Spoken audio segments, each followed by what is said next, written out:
Welcome back to another episode. I'm so excited about today's guest, Chris Ball. He is CEO and founder of Ball Family Farms. We're going to talk a little more with him about the work he's done to cultivate and develop cannabis. Ball Family Farms is also the first vertically integrated minority-owned social equity commercial cannabis facility in Los Angeles. Thank you, Chris, so much for joining me today. Well, thank you for having me, Sav. How are you doing, dear? I'm great as I'll ever be. Good to see you. Thanks for having me on the show to tell my story. I appreciate it. Yeah, no, definitely. You have a very interesting story. And I was like, I need to talk to Chris. I need to talk to him. So just to start off, could you give me a little bit of your background on how you got involved in cannabis and maybe a little bit of your backstory? Yeah, sure. So I got introduced to cannabis when I was about 10, and I recognized it by the funny smelling cigarettes my dad used to smoke, after dinner. So when I was young, we would finish eating. My dad would, we go to the couch to watch a movie. My dad would roll up his funny smelling cigarettes. Mom would have a glass of wine, and that's how we, enjoyed some family time after dinner. So that was like my first experience with it. And then I would see it again or recognize it again by going to like family barbecues and Christmas time, Thanksgiving, cousins, aunts, grandparents. Everybody would be in the backyard smoking dad's funny smelling cigarettes. So it became apparent to me, what it was after a certain amount of time. And then once I got into school, I grew up in the 80s. So I grew up in the Ronald Reagan era, where it was just say no to drugs campaign. So once I got to school, I started to figure out, okay, maybe this isn't, this is not supposed to be right. But when I go home and I'm dealing with my family and the people that I look up to and love, they're all using it, and it doesn't seem to have any kind of negative effects on them. They all seem to be very smiley, very happy. If anything, they just eat up a lot of shit in the house or at the barbecue. So for me, it didn't seem to be anything ethically wrong with it. Growing up, it was just a part of my culture. So fast forward to high school, my cousin Earl, who gave me my first ounce of weed, was like the neighborhood weed guy. And so my cousin Earl fronted me my first ounce, and I wasn't very good at it. I pretty much, I probably sold half of it and gave the other half of it away just because my business acumen hadn't really set in with it yet. It was just something that I did, based off of my cousin, because he always had fresh clothes and, fresh shoes and all that kind of stuff.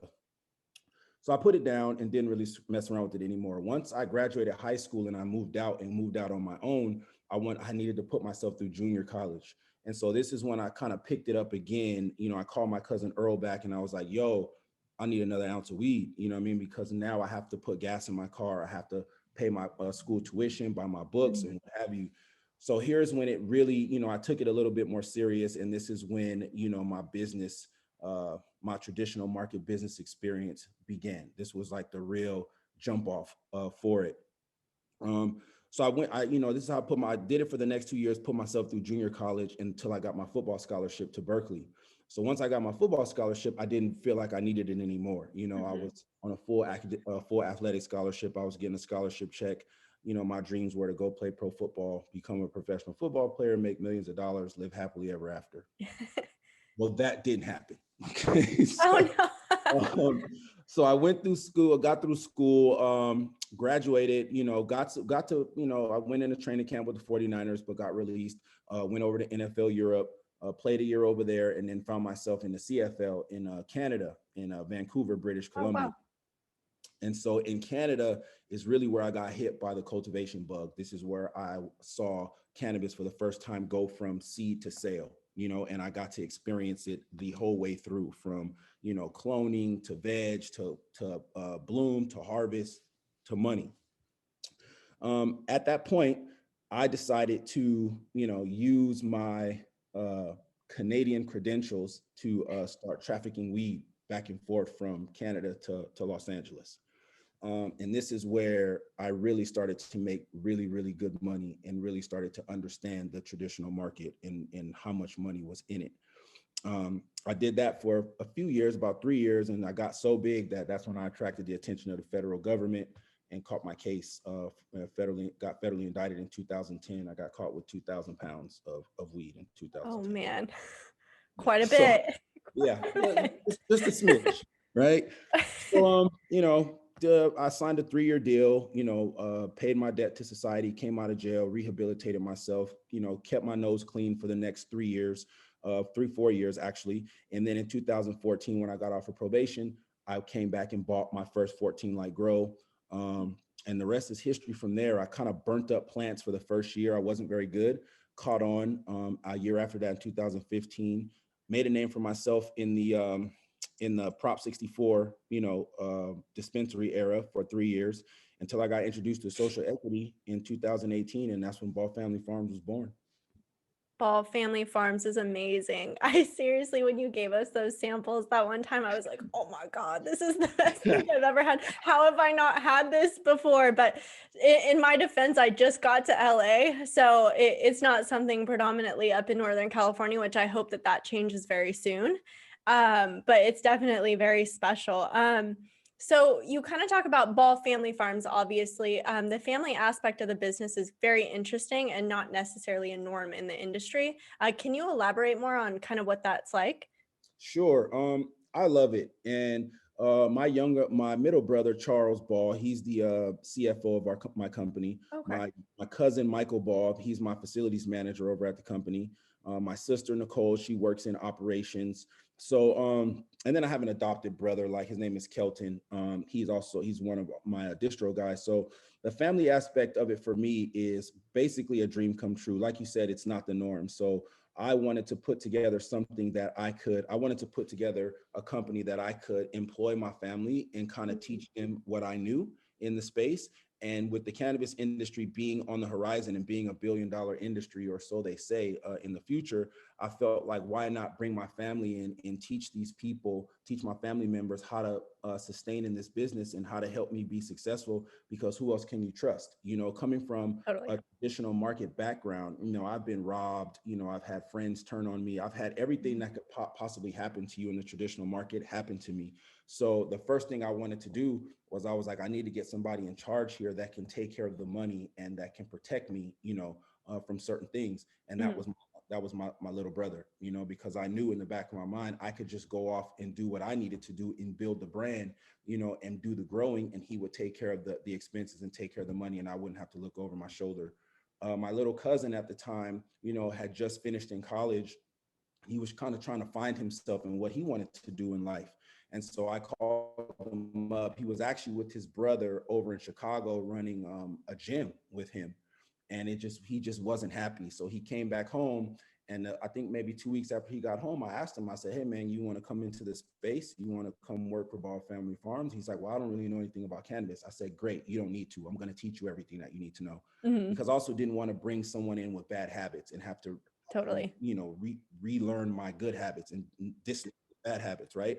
Um, so I started doing that, and it's honestly just become, I mean, we're family, right? So of course we're going to fight at times, Of but course. I know at the end of the day that they have my back and they know that I have theirs. You know what I mean? So, and now that everyone's kind of learned, we're going on our 3rd year now, everybody's kind of settled in their roles and in their positions. So now it's really fun. We come in and we talk shit to one another. And, when I come into the facility, they make a big deal about it. And it's really cool. We're shooting a docu-series about the Oh, family and everything. So the public will definitely get to see the dynamic. It's going to be really fun.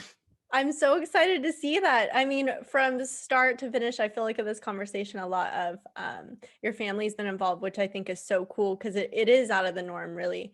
Yeah. I always think that when you leave to go to work, you're not really with your family, and then you come home and you're with them for a short period of time in the evening, and then now it's kind of a different norm in your kind of industry, which is really cool because you get to spend time with your family and Yeah. enjoy them, which is super awesome.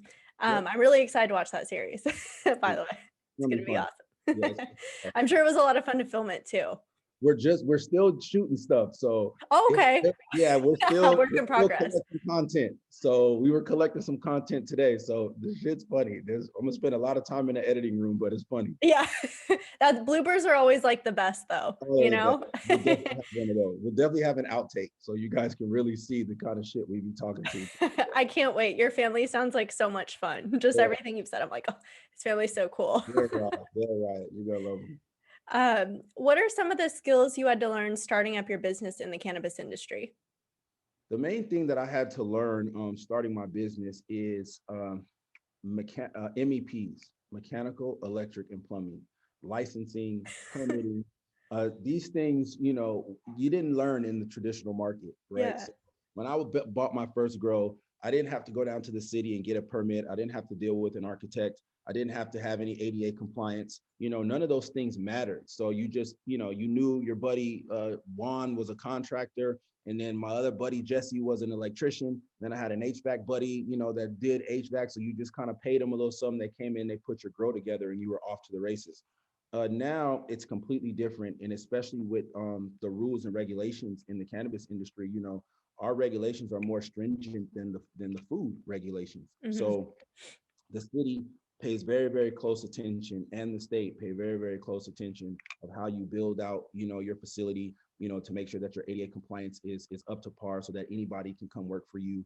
Um, there's just so many different things, dealing with architects and dealing with, like I said, the MEPs and mechanical, electrical, and plumbing. These were things that I had no idea even existed. I Mhm. never do load calculations and figure out, how many amps am I going to pull when I turn on the lights, and then settle, what do the amperage go to at that point? And it was just, so that part, even though it was stringent, and even though it was, stressful at times, I'm grateful for it because now I know how to build. I'm actually, I'm actually a mini general contractor within my own right. I can kind of walk into a building now and tell you right away if it's good or if it's bad just by the bones of the building. I know how to go into an electrical room, look at the transformers and tell you, what style they are, if they're old, if they need to be replaced, all kind of stuff. So that was probably the hardest thing in making the transition from the traditional to the rec market, for sure. I wouldn't have any idea where to start with all that stuff. I like, I this was building like looks you 3 okay. years ago. Yes, I said the same thing 3 years ago. Believe me, it's taken that long, and I still Chris, don't I know. don't know. Yeah, call me. I'll tell you. I'll be like, okay, Like, here's Savannah, oh here's my God, you were gonna buy this? yeah, for sure. That's funny. So last month, LA was hit with yet another cannabis social equity lawsuit. What is your evaluation on the social equity programs in California or specifically to Los Angeles? I know that you have a little bit of experience with them. Yeah, for me, the social equity, I get asked this question a lot, and it's a great question. And as more proof as these last two lawsuits, the program is still broken. Mhm. It's not serving the purpose that it's supposed to serve. The idea of the program is excellent, right? Giving people a chance who have Totally. been negatively impacted by the war on drugs, giving them a chance to participate in this new industry, something that they were incarcerated for, caught a felony for. Idea phenomenal, but the process of the license and how everything has been moving is just not, it's not up to par. It's failing these social equity applicants, and it's not being executed correctly. I think the lawsuits you're talking about are the two women who tried to get onto Estrella, Mhm. Stella, and couldn't get on to submit their application for their retail locations. I know about that lawsuit. And it's just more evidence that the city just didn't provide everyone with the proper tools. I use the example all the time that when I got my scholarship to Berkeley, had they just admitted me to the school but didn't give me a scholarship check, didn't give me a place to live, didn't give me access to tutors, didn't give me any of those things, I would have flunked out of school. Mhm. Great that you admitted me to the university, but you Totally. didn't give me any resources to succeed. And that's the same thing that's happening with the social equity program. They're giving people these licenses, but there's no consulting firm that can kind of consult Mhm. these applicants. There's nobody to navigate them through going down to the city and getting the MEPs and all that stuff that I had to go down there and get. There's nobody there to kind of walk them through this process. And then there's no money, there's no grants, there's no financial aid. So these people are social equity. How you qualify for social equity is either you're low income, right? So you don't have any money, right? Mhm. Or you got some sort of cannabis conviction, or you were disenfranchised by the war on drugs. So the education level of most of these people is low, and their finances are low. So if you're going to give them an opportunity and give them a license, you have to give them the resources as well to be successful, and they're not getting that. And that's, to me, is the biggest problem with the social equity program. And until they fix it, it will continue to be broken. To me, when I've spoken to a couple applicants here in Long Beach, it's they can't get a hold of anyone at the city. They've turned in the application, or the application process is really confusing, and then no one's answering their calls. And I did a little survey with them and was like, "Oh, how many of you are happy with the program?" Me and my colleague Edgar did it, and everyone was just like a one on it. If it wasn't a zero, and it's like, even if you were to get the money, there are so many other tools you need to execute a business that I wouldn't even know right off the bat how to do it.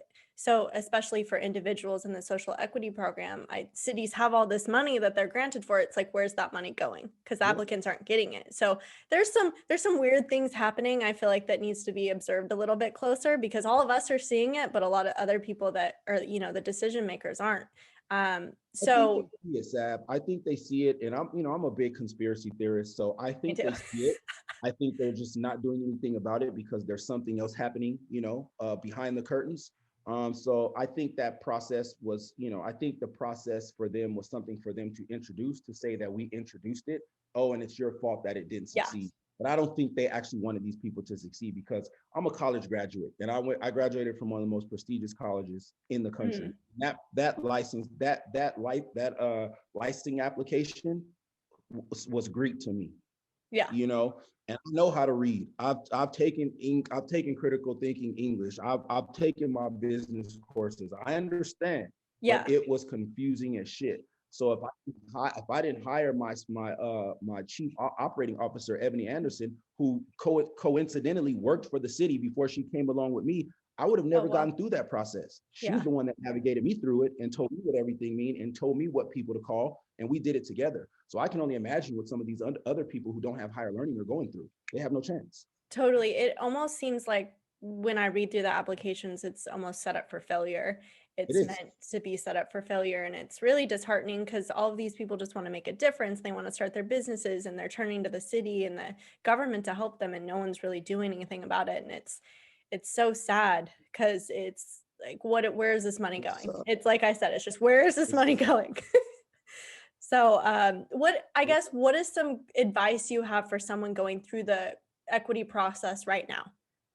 the biggest thing that I would tell somebody going through the social equity program process right now is to try to find a social equity applicant who's navigating the process, who's gotten through the licensing, who's gotten their license, who's actually operating, right? Locate one of those companies. If it's not my company, there's a few other companies out there that I know of that are getting through it.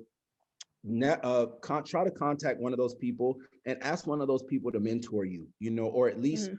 ask them to show you the way. Pull on their heartstrings a little bit. You know what I mean? I don't care if you got to call 1,000 times. I see there are people that go in my DMs, that hit my DMs all the time, and they're not necessarily from California. They may be over in Chicago, or they may be up in Oakland, where the social equity programs have been introduced and they live, and they just ask me for advice. They ask me, hey man, can you just give me some advice, or can you point me in the right direction? This is what I'm trying to do.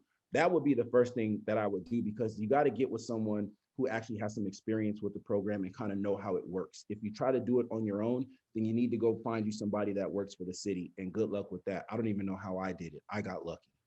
It's so much quicker, though, to just ask a friend or a It colleague is. or a mentor to just be like, "Hey, what does this mean?" I've Yeah. done that with even Mandy. I'm like, "What does this mean?" And she's like, "Oh, it's this." I'm like, "Why do they make it so confusing?" You know? Yeah. But aside from that, really, I'm happy to have that conversation with you. It was something I was really looking forward to, because it's something I've kind of noticed happening in Long Beach as well. And it's Mhm. just funds are just sitting there. I'm like, what is going on? So it's interesting to hear. And across the board, I think in California, I've heard that's happening in a lot of places. I do admire Oakland's social equity program. I always give them a shout out, because it always seems like they're ahead of the game with everything, you know? You got it right. And they were the first to do it. So Yeah, it's yeah. And they did Oakland. it right, I the don't first understand why time. Los Angeles just didn't ask Oakland, how do we do this correctly? It boggles me. I'm It, baffled by that. I know, I know. So what's new on the horizon for Ball Family Farms coming up in 2021? Yeah, so right now we just dropped our second run of 3 strains. So for the longest time, for the first year and a half, we only had 3 strains out on the market: the Sweep the Leg Drop, which was the Daniel LaRusso, the Miyagi Do, and the Bonsai. So back in December, we dropped our last Dragon drop, which we dropped Shonuff, Laura Charles, and Bruce Leroy. So that's been, a hot topic in the industry right now. We've gotten a lot of compliments over those strains. So that's the newest strains that we've dropped. Also, the collaborations that I got coming up. I got a collaboration coming up with Nipsey Hussle's family. I'm developing 2 strains for them called Crenshaw and Slauson. And then I was approached and talked to Jay-Z's team over at Monogram. They came out to the Oh, great. facility, did a walkthrough, so we're in conversations about doing a collaboration with them. And then the documentary, that people should start seeing sometime at the end of 2021, hopefully. So those are the real big things going on with BFF right now that we're excited about. No, nothing too big, no big deal. Just But no, just little stuff. And it's crazy for me because Sab, I am a street guy. My dream was never to be the biggest cannabis grower and the voice of social equity or any of that. All I really wanted was to be able to sell weed legally and not have to look over my shoulder, right? Just kind of wanted to see my name on a jar bag. And so for where my brand has gone, and to be in this position and to be getting these phone calls and having the opportunities to been really surreal for me. I wake up every day and kind of pinch myself because I really can't believe that I'm here. I get so lost in the work that I don't really stop to smell the roses until I have conversations like this and you ask me what's on the horizon, and then I hear myself say it and I'm like, oh shit, Yeah. I'm really doing some cool shit. So it's really been for seriously, it's unbelievable. Well, I mean, I think the difference between your brand and a lot of other ones is just how it stands out, not only from the social equity portions, but the family aspect of it and all things else. And you can always tell by even just talking to you the first time I met you, I was like, Chris is so genuine. Like, you're so genuine. Like, you can talk to a lot of people, obviously, in the industry, and it's like, I know why you're here, it's pretty obvious, but with you, it was so blatantly clear. And it's really cool that you've given back to your family and even in an indirect way, given back to the community and given them a sense of hope. And that was one of the main things I wanted to talk with you about today was, for the listeners to hear kind of your backstory and know that it's not easy how you got there, but you got there, and with your tips and tricks, maybe they can hopefully navigate their way there too. But again, this is my question. Where can we watch the documentary? Will it be on Netflix or Hulu? So right now, I signed a production deal with WV Enterprises, who's Wilmer Valderrama's production company. Wilmer's one of my best friends. So I'm imagining right now, I know he's in talks with CBS. I know CBS bought Viacom, and Viacom owns every station that we know. Yeah. So we've had talks about it being on Netflix. We've had talks about it being on Vice. We've had talks about it being a cable, just because of the content, right? Like we have to tell a real story, right? True. And yeah, I'm very, very authentic. You know that about me. Like we ain't gonna fluff nothing. We ain't gonna add shit in to make it more juicy. Now we're gonna tell the real story. And in the real story, there's some shit that happens. So it may be something that hopefully it'll be Netflix, because I love Netflix, and we can really tell the true authentic story on Netflix. So we're hoping for that. So we'll see. But if anybody wants to keep up with it, just always, follow us at Ball Family Farms, or me at Chris Ball 45, or go on our website, www.ballfamilyfarms.com. And when it happens, we will be posting, all that information on our socials so people will know where to find it. I can't wait. You are an OG at podcasting, because I was just about to ask you to give out all that information. No, I don't have to. Well, thank you so much for doing this today. I really appreciate it. I hope that this conversation can give some insight and inspiration to those listening. But then again, he explained everywhere where to hear about him and to keep up with them. So go ahead and give them a follow, give Chris a follow. And again, thank you so much. And if you're in Los Angeles, they're in every single dispensary. So you will not have trouble finding Ball Family Farms. Thank you for having me, though. Thank you for having me and allowing me to tell my story. It really means a lot. I really appreciate it, and I take nothing for granted. So thank you. No, thank you for making the time. I really appreciate it, Chris. I will talk to you soon. Hopefully I'll see you tomorrow. Okay, bye. See ya.